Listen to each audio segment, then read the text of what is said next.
Good evening to all of you. Last lecture में हमने group 1 elements की chemical properties जो थी वो डिस्कस की थी। उसमें मैंने आपको कुछ कंपाउंड्स बताए थे जो हमारे एस ब्लॉक के एलिमेंट्स बना सकते हैं, जिनमें हमने बेसिकली बात की थी ऑक्साइड्स की, हैलाइड्स की, reaction with ammonia, reducing character के बारे में, रिएक्शन विद वाटर, ऐसे कुछ रिएक्शंस को हमने डिस्कस किया था। केमिकल प्रॉपर्टीज को पढ़ने के बाद नेक्स्ट हमारे पास हमारा टॉपिक आ जाएगा आज anomalous behavior of lithium।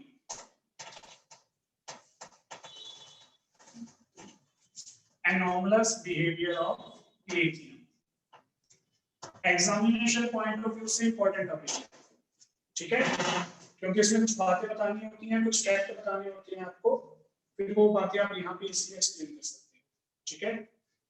तो एनोमलस बिहेवियर ऑफ लिथियम में हमें बताना क्या है बेसिकली। जब मैं आपको कल केमिकल रिएक्शंस करवा रहा था, तो केमिकल रिएक्शंस में मैंने आपको जितनी भी रिएक्शंस करवाई, सारे एलिमेंट्स के लिए एक डिफरेंट टाइप की रिएक्शन शो करता था, लिथियम के लिए डिफरेंट टाइप की रिएक्शन शो करता था। फॉर एग्जांपल, जैसे अपन ने कल मेटल्स की हेलोजन के साथ रिएक्शन करवा के मेटल हैलाइड्स बनाए थे, तो उनके अंदर हमने क्या देखा, जो हमारे मेटल हैलाइड्स हैं वो सारे आयनिक होते हैं, लिथियम के हैलाइड्स को छोड़ के। जो लिथियम के हैलाइड्स थे वो कोवलेंट थे, बाकी सबके आयनिक थे, है ना। उसके अलावा आपने ऑक्सीजन के साथ भी अलग नेचर देखा। लिथियम जो है अकेला वही ऐसा एलिमेंट है जो ऑक्साइड बनाता है, बाकी जितने भी एलिमेंट्स हैं वो या तो परऑक्साइड बनाते हैं या सुपर ऑक्साइड बनाते हैं। तो लिथियम का वहां पे भी डिफरेंट नेचर था।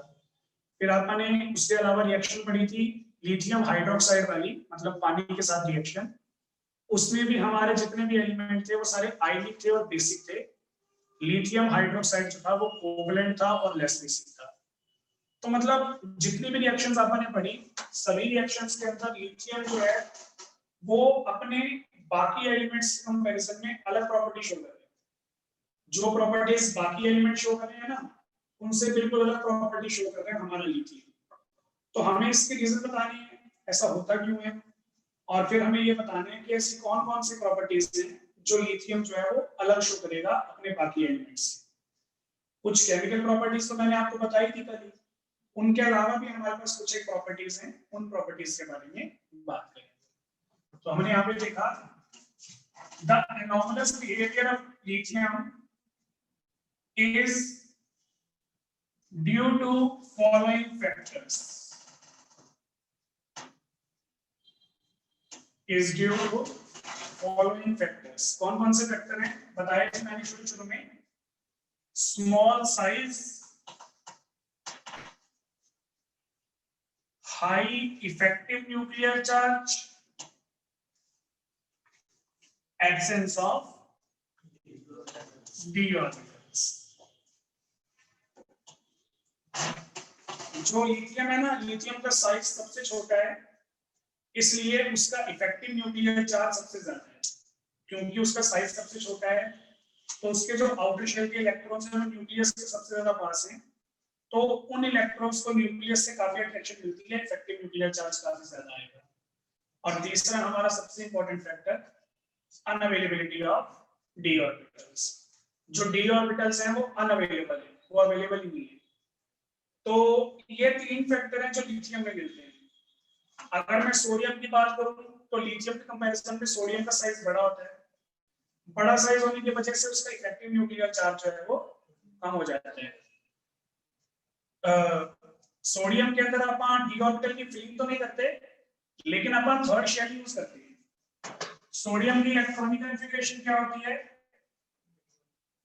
Neon 3s1। अगर पूरी बताऊं तो 1s2 2s2 2p6 3s1। इसके बाद आता 3p, इसके बाद आता 3d। तो थर्ड शेल अपन यूज कर रहे हैं ना। थर्ड शेल यूज करने का मतलब है इसके पास 3p ऑर्बिटल भी अवेलेबल है और इसके पास 3d ऑर्बिटल भी अवेलेबल है।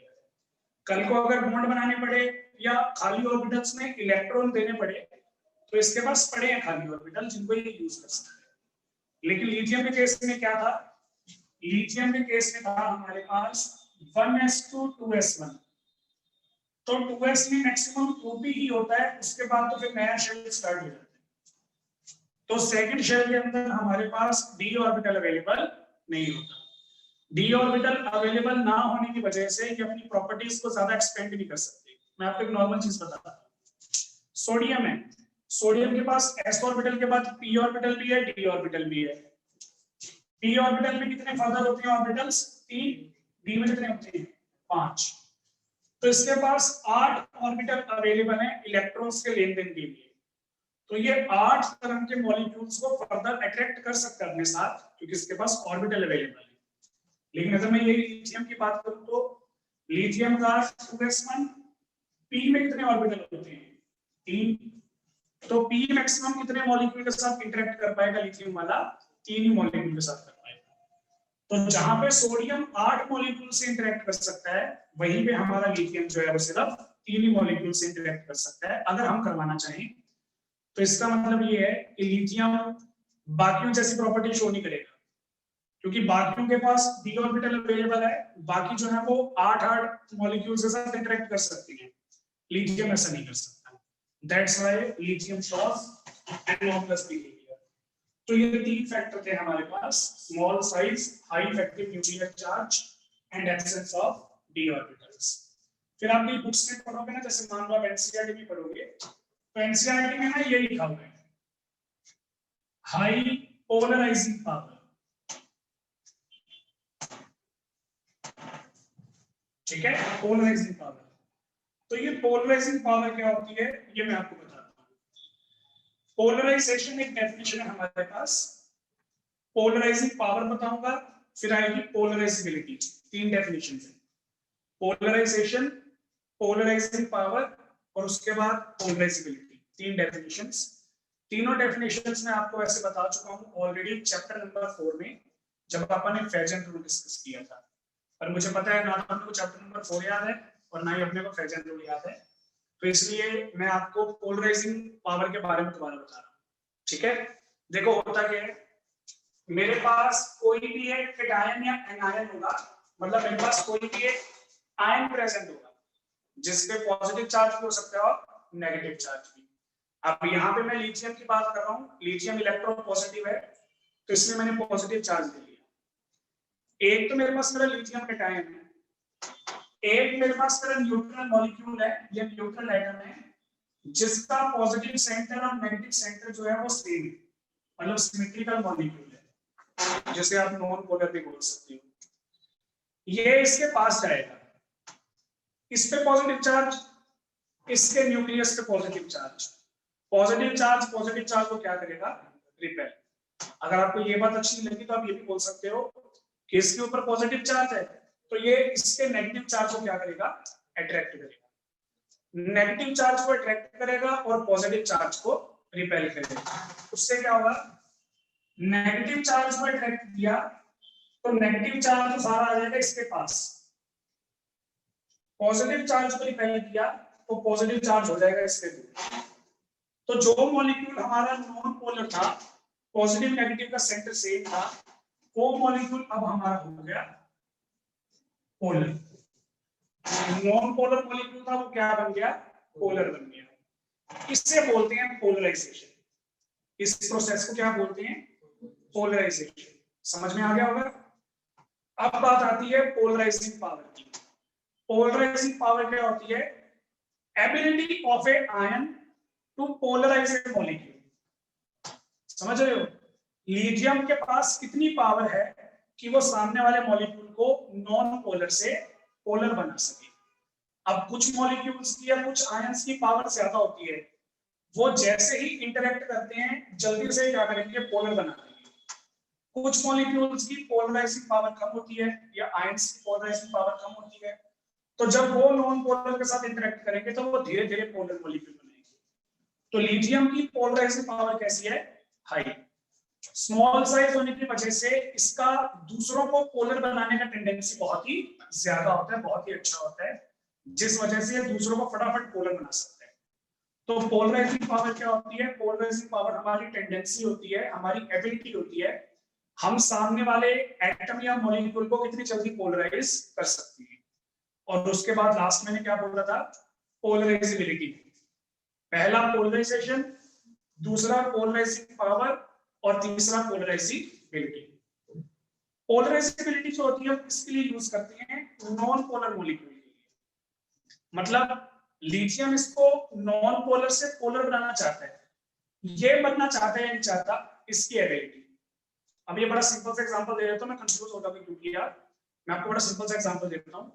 मैंने पोलराइजेशन का प्रोसेस शो करना है, तो मैं सबसे पहले आपको पोलराइजिंग पावर जो है वो एक्सप्लेन करता हूं। मेरी पोलराइजिंग पावर है आपको बढ़ाना, ठीक है। मैं ये चाहता हूं कि मैं आपको ज्यादा से ज्यादा बढ़ाने के लिए इंसिस्ट कर सकूं। जैसे अभी निशा बोली 10 मिनट छुट्टी कर देना, तो मैंने बोला नहीं 30-40 मिनट तो लगाएंगे आप, सपोज करो, चलो नहीं लगाए 30-40, आपकी बात मान लेंगे, पर चलो मान लो मैं कुछ भी ऐसी बातें बोल बोल के आपको इमोशनल ब्लैकमेल करके, तुम्हारा फ्यूचर है, आज नहीं पढ़ोगे तो फेल हो जाओगे, आज वाला ही हमें पैसे तो करना 70 में से, कुछ भी बोल के मैंने तुम्हें पढ़ने के लिए इंसिस्ट कर दिया, ठीक है।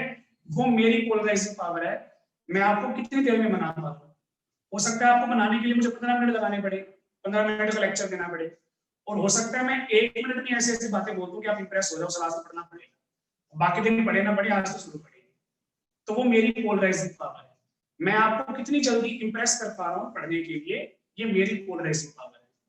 अब आप तीनों बैठे हो, तीनों का दिमाग जो है वो अलग अलग चलेगा, सेम लेवल पे तो चलेगा नहीं। तो हो सकता है कोई मेरी बातों से जल्दी इंप्रेस हो जाए। सपोज करो मैं 15 मिनट का लेक्चर दे रहा हूँ, कोई 2 मिनट में इंप्रेस हो गया, और हो सकता है क्या बात बोल के उसको पढ़ना पड़ेगा। और किसी को इंप्रेस होने में 10 मिनट भी लगेंगे, पहले 2 बात तो मजा नहीं आया, सब और बताओ 10 मिनट बाद उसको लगा कि हाँ सर सही बोल रहे हैं, पढ़ना चाहिए। और कई होंगे उनको 15 मिनट में नहीं लगा, और मेजोरिटी पढ़ने वालों की होगी तो पापा कहेंगे भी अब तो पढ़ना पड़ेगा। तो आप मेरी बातों से इंप्रेस हो रहे हैं या नहीं हो रहे, वो होती है पोलराइजेबिलिटी। समझ रहे हो ना। कुछ मॉलिक्यूल्स ऐसे होते हैं जो आयन के कांटेक्ट में आते ही पोलराइज हो जाती है, तो उनकी पोलराइजेबिलिटी हाई होती है। और कुछ जो होते हैं वो पोलर बनने में बड़ा टाइम लगा देते हैं, धीरे धीरे पोलराइज होते हैं, उनकी पोलराइजेबिलिटी कम होती है। तो हम किसकी बात कर रहे हैं, लिथियम की, जिसने पोलर बनाना होता है तो इसके लिए पोलराइजिंग पावर, जिसने पोलर बनाने हैं पोलराइजिंग पावर, जिसने पोलर बनना है उसके लिए पोलराइजेबिलिटी। समझ में आ गया होगा। और इस पूरे प्रोसेस को क्या बोलते हैं, पोलराइजेशन बोलते हैं। तो ये भी वर्डिंग कहीं पे यूज हो सकती है। अब आप देखो इस वर्ड को समझाने के लिए मुझे 5-7 मिनट लगाने पड़े, तो इसलिए मैं ये यूज करता हूँ, ये अच्छा रहता है, सिंपल सा वर्ड है, पहले भी पढ़ा हुआ है और कॉमन रहता है हमारी वर्डिंग में, तो मैं ये भी यूज कर सकता हूँ। जस्ट मैंने ये आपको इसलिए बताया था कि आपको प्रॉब्लम नहीं कहीं पे पढ़ लो कि सबने ये वाला फैक्टर बताया, तो दोनों चल सकते हैं, कोई दिक्कत नहीं। तो ये हमारे पास हमारे 3 रीजन थे, जिन रीजंस की वजह से लिथियम जो है वो एनॉर्मस बिहेवियर शुरू करता है। अब कौन कौन सा एनॉर्मस बिहेवियर शो करता है, कौन कौन सी ऐसी बातें हैं जो हमें लगा था कि सही आनी चाहिए लेकिन वो जो हमने एक्सपेक्ट की उनसे अलग आ रही है, वो बता रहा हूं। तो नेक्स्ट हमारे पास हेडिंग आ जाएगी इसी के अंदर, एनॉमलस प्रॉपर्टीज। मैं कुछ बातें ऐसी बताऊंगा, कुछ प्रॉपर्टीज ऐसी बताऊंगा जो लिथियम बाकियों के कंपैरिजन में थोड़ी अलग शो करते हैं। पहली anomalous property, its melting point and boiling point is higher than the other alkali metals, higher than the other alkali metals। इसका मतलब क्या हुआ, देखो जो मेल्टिंग पॉइंट और बॉइलिंग पॉइंट की प्रॉपर्टी होती है ना, वो एक्चुअल में डिपेंड करती है हमारी वैन डर वाल्स फोर्सेस पे। ये मैंने आपको चैप्टर नंबर 5 में बताया था, इंटरमॉलिक्यूलर फोर्सेस, वो भी आ रही है, चलो कोई बात नहीं। तो वैन डर वाल्स फोर्सेस में मैंने बताया था, मैंने बोला था जब भी आपको बॉइलिंग पॉइंट डिसाइड करना होगा वैन डर वाल्स फोर्सेस को याद करना, और ये जरूरी है ऑर्गेनिक मॉलिक्यूल्स के लिए। अभी आपने बस एक चैप्टर रह गया, इसके बाद 11 चैप्टर अपनी ऑर्गेनिक स्टार्ट हो जाएगी। तो फिर आपने क्या करना है, आपने ऑर्गेनिक में अलग अलग हमारे मॉलिक्यूल्स का बॉइलिंग पॉइंट मेल्टिंग पॉइंट पढ़ना, उसको समझाने के लिए वैन डर वाल्स फोर्सेस के बारे में नॉलेज होना बड़ी जरूरी है। तो वो दोबारा बताना ही पड़ेगा, मुझे लग गया पता, तो ऑर्गेनिक में बताऊंगा, ठीक है ना। अभी बस आप क्या याद रखोगे, मेल्टिंग पॉइंट और बॉइलिंग पॉइंट कौन से फोर्स पे डिपेंड करता है? वेन डर वाल फोर्स पे। वो वेन डर वाल फोर्स किस पे डिपेंड करता है? साइज पे डिपेंड करता है। जितना बड़ा साइज होगा उतना ज्यादा वेन डर वाल फोर्स। तो एल्कली मेटल्स में सबसे बड़ा साइज किसका है? सीजियम का। तो उसका मेल्टिंग पॉइंट और बॉइलिंग पॉइंट आना चाहिए सबसे ज्यादा, लेकिन किसका आ रहा है? लिथियम का। Its melting point and boiling point is higher than the other alkali metals. तो ये इसका anomalous behavior। क्यों आया anomalous behavior? ये 3 reasons की वजह से। Actual reason आपको नहीं पता, तीनों लगा दो। मतलब मैं आपसे पूछूं इनमें से कौन सा रीजन है जिस वजह से मेल्टिंग बॉइलिंग पॉइंट हाई आ रहा है? तीनों बता, नंबर मिल जाएंगे, कटेगा नहीं। तीनों रीजन बोलने हैं तो आपको एक पर्टिकुलर याद रखने की जरूरत नहीं है। मेल्टिंग पॉइंट बॉइलिंग पॉइंट ज्यादा क्यों आ रहा है? Due to small size, high effective nuclear charge and absence of d orbitals, ऐसा बोल दिया। तो ये हमारे पास हमारी पहली प्रॉपर्टी है मेल्टिंग बॉइलिंग पॉइंट वाली, जो इसमें बाकियों से थोड़ी अलग दिख रही है। उसके बाद देखो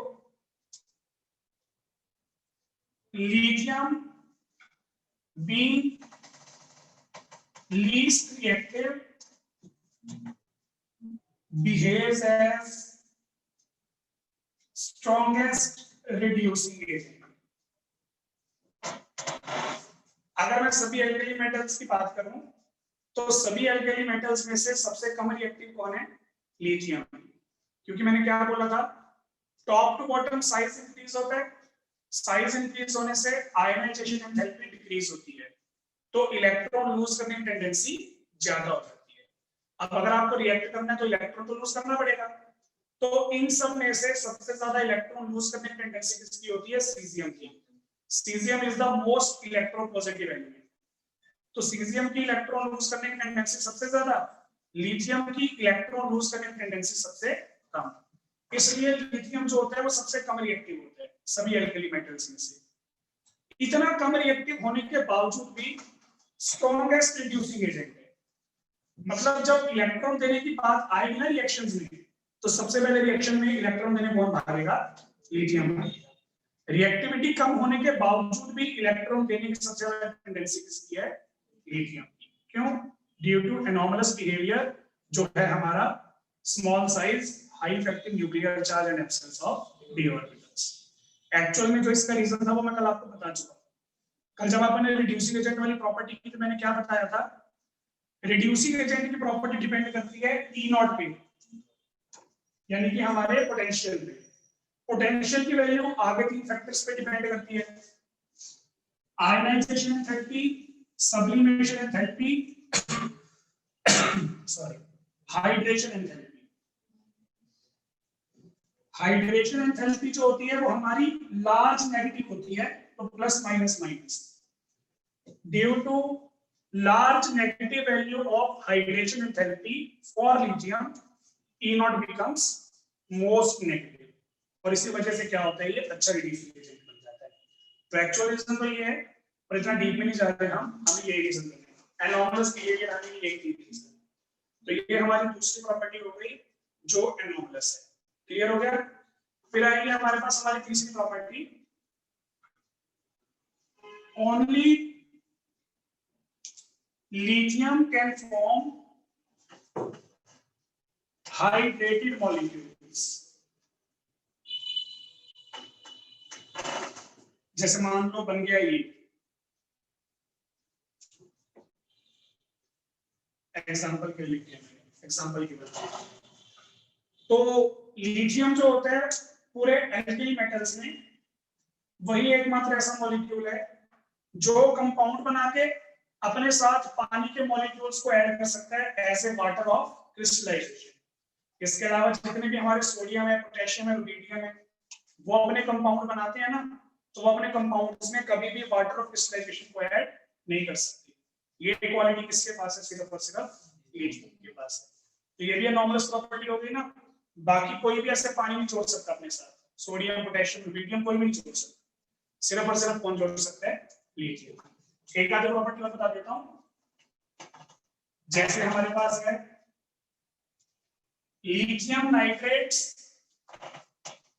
on heating produce lithium oxide, while all other alkali metals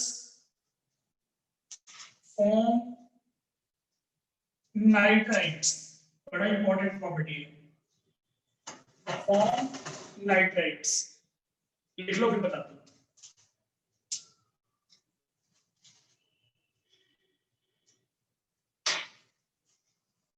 हो गया? चलो, तो इसमें मैंने क्या बताया, पहले मैं आपको रिएक्शन बता देता हूं। हमारी कोई भी एसिड ब्लॉक की मेटल है, जब वो नाइट्रिक एसिड से रिएक्ट करेगी, नाइट्रिक एसिड इज HNO3, तब वो क्या करते हैं, वो अपने नाइट्रेट्स बनाते हैं। नाइट्रेट कौन से कंपाउंड होते हैं, जब मेटल के साथ NO3 आके अटैच हो जाता है, उसे नाइट्रेट बोलते हैं। तो मेटल के साथ HNO3 रिएक्ट किया, मेटल के नाइट्रेट बन गए, हाइड्रोजन को अपन डिस्प्लेस कर दिया, तो हाइड्रोजन कैसे डिस्प्लेस होगी, हाइड्रोजन गैस करके। ये तो है रिएक्शन। अब अपन ये नाइट्रेट बना लिए, ये नाइट्रेट्स क्या करनी है, इनकी हीटिंग करनी है। तो सपोज करो मैंने लिथियम का नाइट्रेट भी बना लिया और मैंने बाकी सारी मेटल्स के नाइट्रेट बना लिए। बाकी सारी मेटल्स का मतलब है सोडियम, पोटेशियम, रुबिडियम, सीजियम, इन सब के बना लिए। अब फर्क देखो, अगर आप बाकी मेटल्स के नाइट्रेट्स को हीट करते हो तो ये नाइट्रेट से बना देते हैं नाइट्राइट। NO3 से क्या बना देंगे, NO2 with evolution of oxygen. सारे के सारे सोडियम नाइट्रेट क्या बना देगा, सोडियम नाइट्राइट। पोटेशियम नाइट्रेट क्या बना देगा, पोटेशियम नाइट्राइट। लिथियम ये काम नहीं करता। लिथियम को जब आपने हीट किया तो लिथियम बनाता है lithium oxide with evolution of NO2 gas end of course oxygen. समझ रहे हो? तो ये फर्क है। इसने नाइट्राइट भी बनाया, इसने अपना क्या बनाया, ऑक्साइड बनाया। तो ये डिफरेंस हमें देखने को मिला। बात समझ रहे हो? बैलेंस कर देता हूं।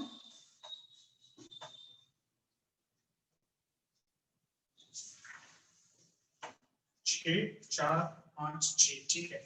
तो ये हमारे पास हमारी बैलेंस इक्वेशन आ गई। तो ये भी प्रॉपर्टी अलग दिखाई।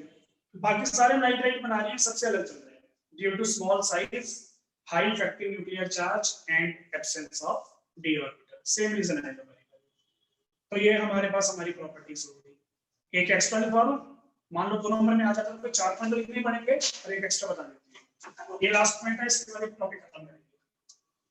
तो ये है हमारे पास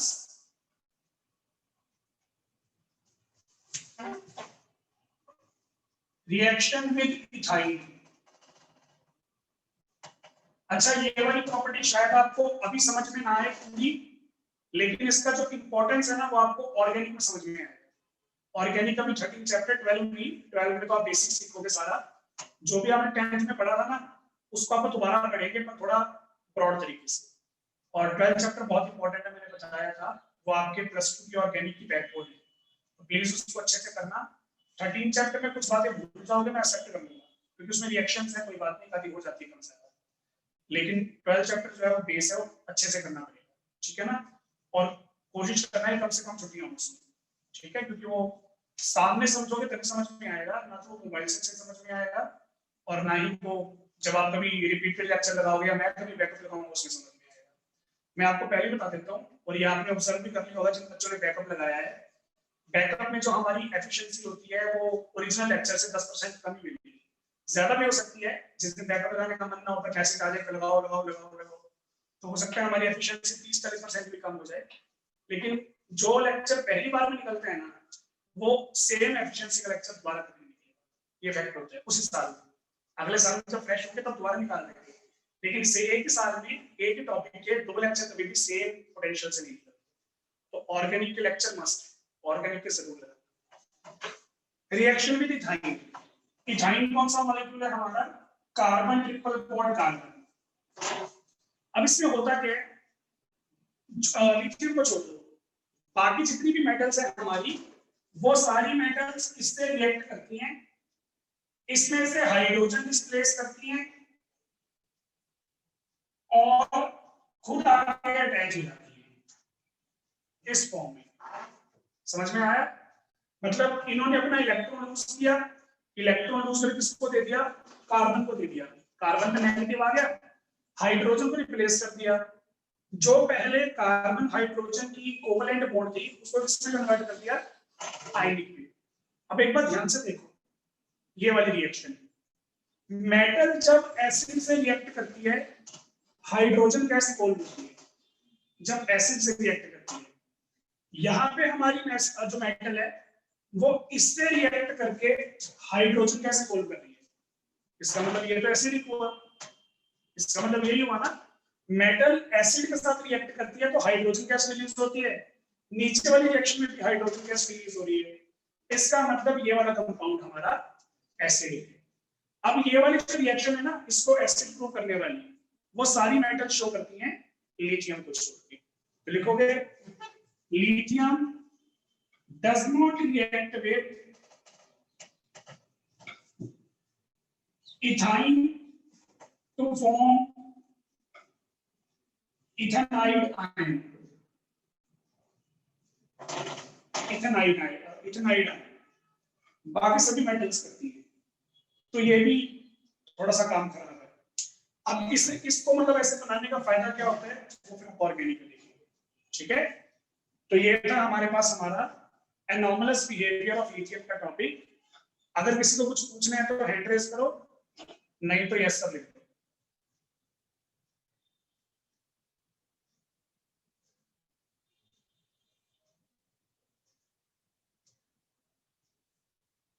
ठीक है चिंतन,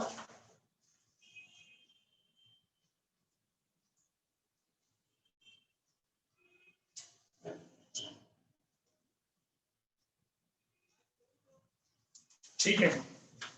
तो ये था हमारा एनॉमलस बिहेवियर का टॉपिक। जो हमारा ग्रुप 1 था वो कंप्लीट हो चुका है। मतलब इसमें एक टॉपिक रह गया डायगोनल रिलेशनशिप का, लेकिन वो मैं आपको ग्रुप 2 वालों के साथ ही करवाऊंगा। ग्रुप 1 और ग्रुप 2 का डायगोनल रिलेशनशिप आपको इकट्ठा करवाएंगे। फिर इसमें आने थे some important compounds of group 1 elements, जैसे NaCl है, कॉमन सॉल्ट, वाशिंग सोडा हो गया हमारा, और पोटेशियम के भी एक दो कंपाउंड्स हैं, लेकिन वो सिलेबस में से कट हो चुकी है। तो जो हमारा सिलेबस का पार्ट था ग्रुप 1 का वो यहाँ पे कंप्लीट हो चुका है। कल से फिर अपन स्टार्ट करेंगे ग्रुप 2। Thank you.